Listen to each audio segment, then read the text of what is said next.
નમસ્કાર મિત્રો, જય શ્રી રામ. હમણાં જ તાજેતરમાં મુંબઈ કાંદિવલીમાં 24 ડિસેમ્બરનો જે કાર્યક્રમ હતો એ કાર્યક્રમમાં મારે એક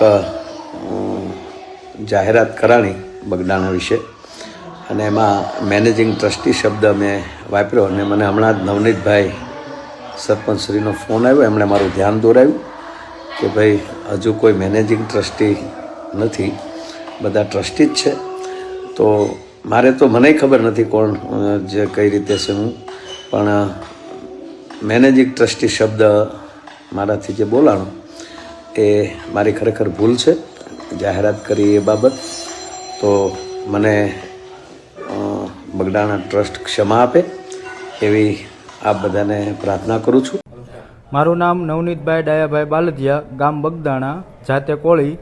બગદાણા ગામે અમુક સમય પહેલાં ગુરુ આશ્રમ બગદાણાના અમુક ગેરવહીવટ મારી નજરમાં આવતા મેં આશ્રમના ટ્રસ્ટી લોકોને ધ્યાન દોર્યું કે ભાઈ અમુક વસ્તુ તમે જે કાંઈ કામકાજ થાય છે એ ખોટા પૈસા આશ્રમના સંસ્થાના વેડફાય છે એવી રજૂઆત મેં આશ્રમના ટ્રસ્ટીઓને કરી હતી. જેમાં યોગેશભાઈ સાગર, તો એ લોકો એમ કે તારે કાંઈ ગામનો વહીવટ ગામમાં રાખ, આશ્રમનો વહીવટ આશ્રમ કરશે. તો એ પછી એક હમણાં આપણે મુંબઈ ખાતે એક પ્રોગ્રામ થયો ને એમાં યોગેશભાઈ સાગરનું નામ આવ્યું કે ભાઈ મેનેજિંગ ટ્રસ્ટી. તો અમારે હાલમાં કોઈ ગુરુ આશ્રમ બગદાણામાં મેનેજિંગ ટ્રસ્ટી કોઈ થપાણા નથી, ટ્રસ્ટી છે બધાય. તો એનું મેં માયાતાને ફોન કર્યો કે આતા ગુરુ આશ્રમ બગદાણામાં કોઈ મેનેજિંગ ટ્રસ્ટી છે નહીં. તો આતાએ મને એવું કીધું કે ભાઈ ન હોય તો મારી મિસસ્ટેન્ડિંગ થઈ ગઈ છે, તો હું ફરીથી વિડીયો બનાવીને મોકલી દઉં.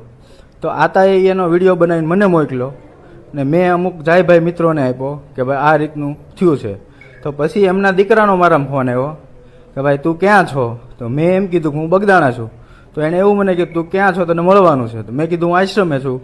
કે મેં પૂછ્યું તમારે શું કામ છે? તો એ કે હું હરૂભરું મળીને કહેશ.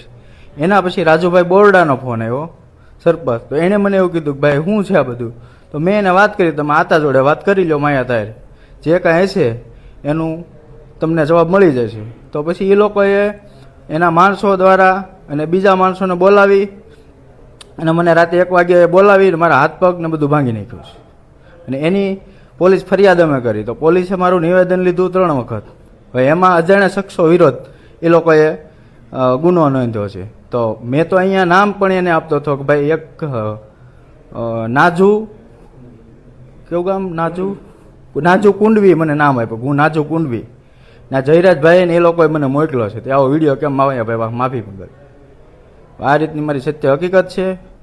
અને એસપી સાહેબને, આઈજી સાહેબને હું રિક્વેસ્ટ કરું છું કે આની યોગ્ય તપાસ થાય, મૂળ માથા સુધી બધું પોગે, આ બારોબાર અજાણ્યા શખ્સો વિરુદ્ધ ગુનો ન થાય, જે કોઈ હકીકત હોય એની ઉપર ગુનો દાખલ થાય.